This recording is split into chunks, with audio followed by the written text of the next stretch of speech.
I never really woke up one day and said, I'm going to be a chocolatier today. There were just lots of little signs and things that happened that led me on this path. When we came to Houston 12 years ago, very, very few people knew what fine chocolate was.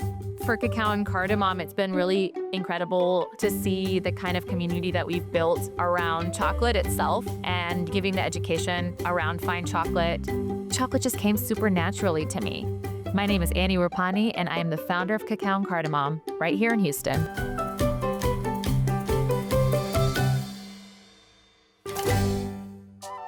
My parents moved to America in the 80s. We spoke Urdu at home and English outside. And so there was this kind of duality to our lives that always existed. And cooking was a thing that you did as a family. Every single day we had to have a South Asian, Pakistani meal. American food was different culture. We only grew up with South Asian food. My mom made roti every single morning, and we used to play with the dough while she was rolling out the roti and putting it on the tawa.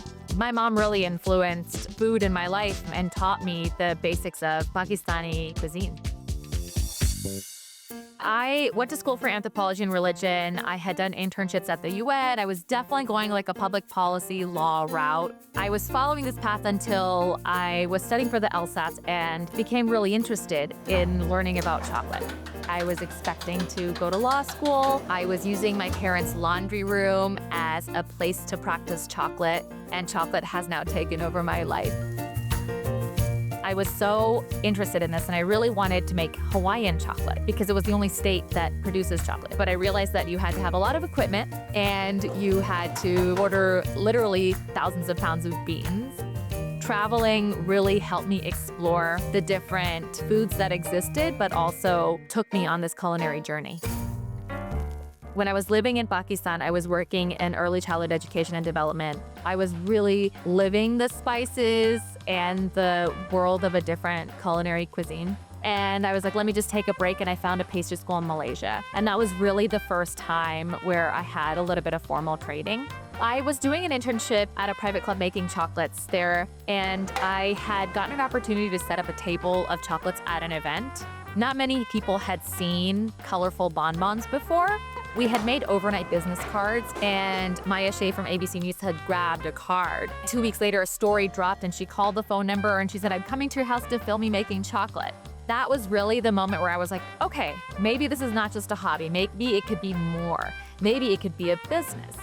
I've heard the saying, if you knew how much work it was going to take to start a business, you would have never done it in the first place. And I definitely feel like I gave about 8 years of my life to create Cacao and Cardamom.